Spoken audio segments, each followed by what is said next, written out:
Somos de la Universidad Regional Autónoma de los Andes, Uniandes. Proceso de la auditoría de gestión. Integrantes: Andrés Hurtado, Andrea Pantoja, Roberta Borja, Andrea Vinuesa. Procesos de auditoría. Planeación. El diagnóstico de los principales problemas de la empresa o institución. A. Conocimiento del negocio o entidad. Se debe obtener un conocimiento de los asuntos relacionados con la naturaleza del negocio, la organización y las características operativas de la entidad.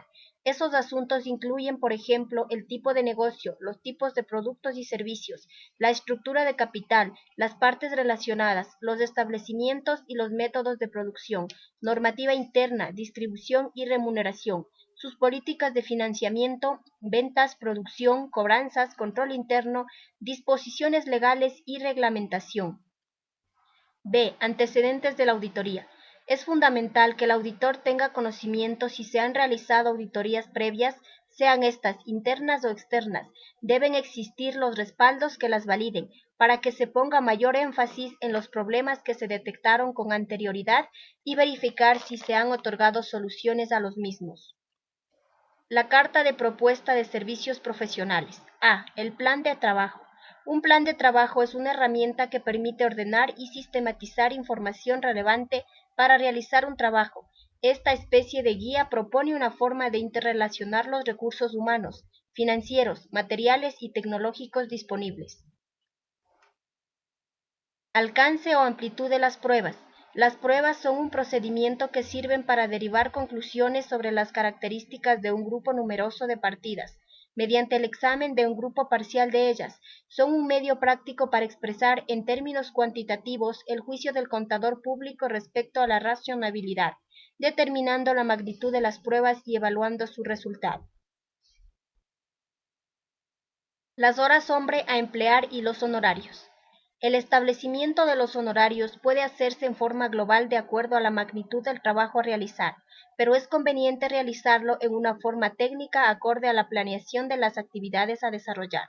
El aspecto objetivo antes mencionado puede planearse con una gran aproximación y permitirá determinar en primer lugar el número de horas, días, semanas y meses que se requieren para efectuar el examen. La unidad de tiempo que se utilice dependerá del auditor, pero lo común es estimar el tiempo en horas. Actividades preliminares a la auditoría. Evaluación de riesgos, identificación de aspectos potenciales, ejecución de exámenes preliminares. Vamos a hablar sobre la evaluación de riesgos.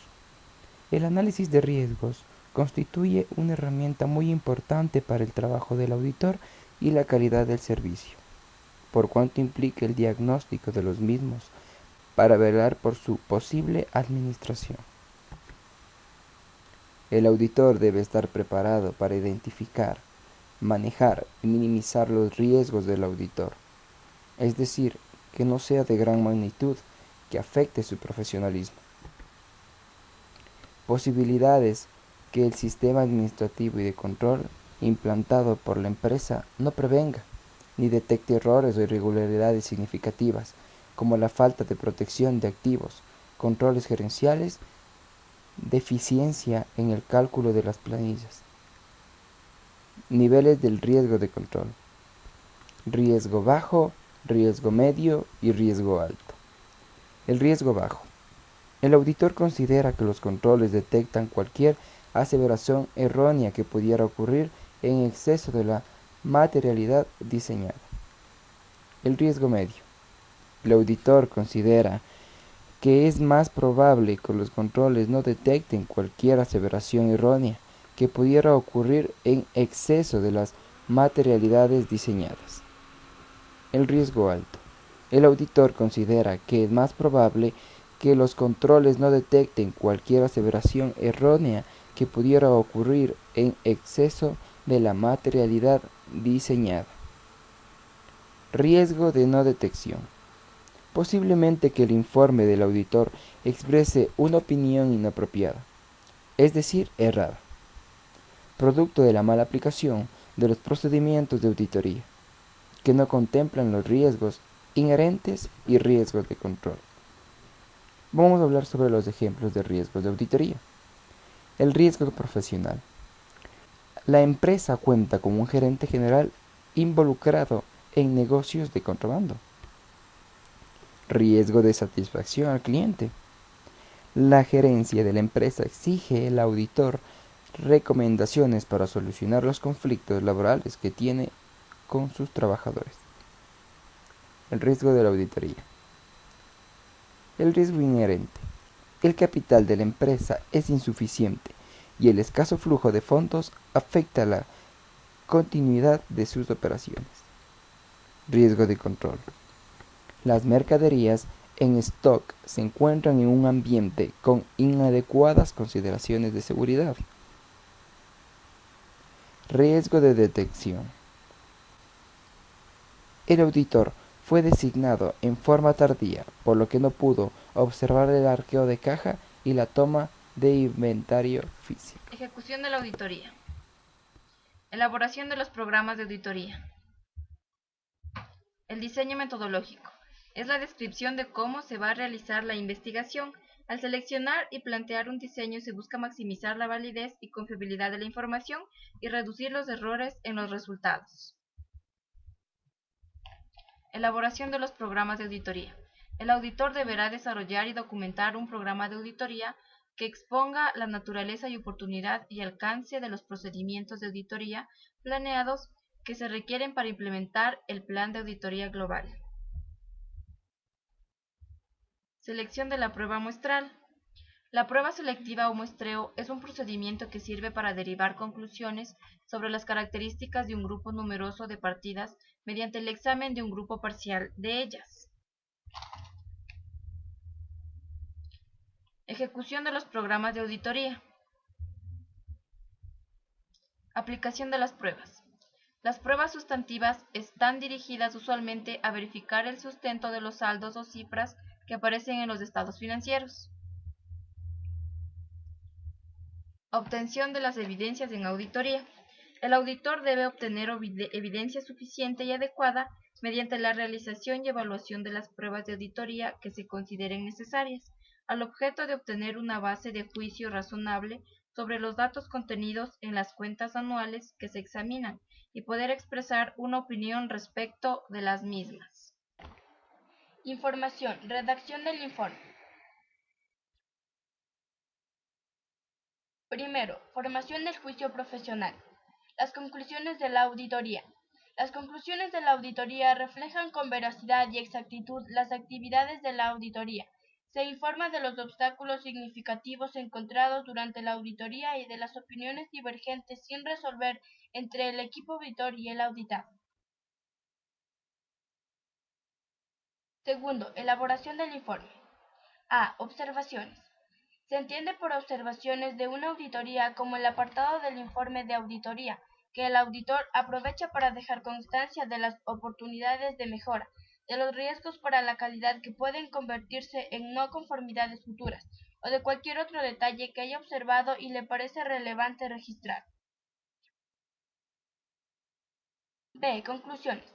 En el informe, el órgano auditor deberá pronunciarse, emitiendo una opinión o conclusión clara y precisa sobre el cumplimiento de los objetivos de la fiscalización referida a la adecuación de las cuentas auditadas y o de la gestión a los principios y criterios aplicables y a su utilización de manera uniforme.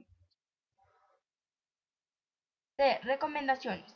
El órgano auditor, sin embargo, suele disponer de una valiosa información sobre la entidad auditada y está en condiciones de señalar como recomendaciones medidas concretas que mejoren sus actuaciones.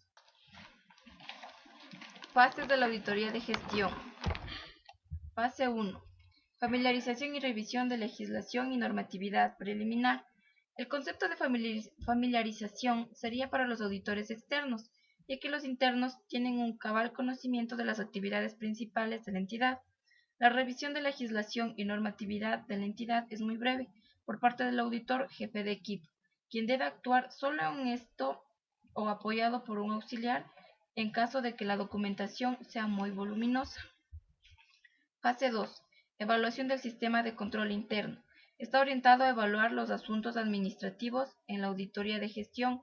El auditor debe alejarse totalmente de las orientaciones hacia la información financiera, porque el objeto de esta auditoría es totalmente diferente. El sistema de control interno COSO es un proceso que no debe considerarse como un marco aislado y ajeno a las demás fases de la administración: planificación, organización, dirección, coordinación y obviamente el control y evaluación. El marco integrado de control que plantea el informe COSO consta de 5 componentes: ambiente interno de control, evaluación de riesgo, actividad de control, información y comunicación y supervisión. Fase 3. Desarrollo de hallazgos o examen profundo de áreas críticas. El concepto de hallazgo de auditoría implica que éste tenga 4 atributos. 1. Condición: es lo que sucede o se da en realidad dentro de la entidad. Es la situación actual encontrada por el auditor con respecto a una operación, actividad o transacción. 2. Criterio: son las metas que la entidad está tratando de lograr o las normas relacionadas con el logro de las metas. 3. Causa: motivo, razón por el cual ocurrió la condición o el motivo por el que no se cumplió el criterio o norma.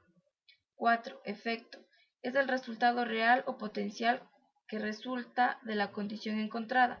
Normalmente representa la pérdida en dinero o en efectividad causada por el fracaso del logro de las metas. Fase 4. Comunicación de resultados e informes de auditoría. El proceso de examinar y evaluar la información es el siguiente. Se debe obtener información sobre todo asunto relacionado con los objetivos y alcance de la auditoría. La información debe ser suficiente, competente, pertinente y útil para proveer una base sólida a los hallazgos y recomendaciones de la auditoría. Es necesario que se contemple un procedimiento del número y cargo de funciones a los cuales se debe informar los resultados de la auditoría. En lo que se refiere a la convocatoria a la conferencia final, el éxito del informe radica en convencer a los administradores que las recomendaciones son tan importantes para la entidad que van a implantarse conforme al monitoreo acordado con la entidad. Fase 5. Monitoreo estratégico de recomendaciones junto con la administración. Las recomendaciones deben guardar coherencia entre lo que se comenta y lo que el auditor concluye. Para recomendar, haga cuenta que usted es el administrador que tenga que enfrentar una serie de problemas, costos, tiempos, recursos en la implantación, lo cual a veces es difícil y complicado. Formule recomendaciones que sean aplicables, económicas, viables, útiles para la administración. Dé un valor agregado a su trabajo con recomendaciones prácticas. Debe ser de acuerdo a la realidad administrativa de la entidad. Gracias.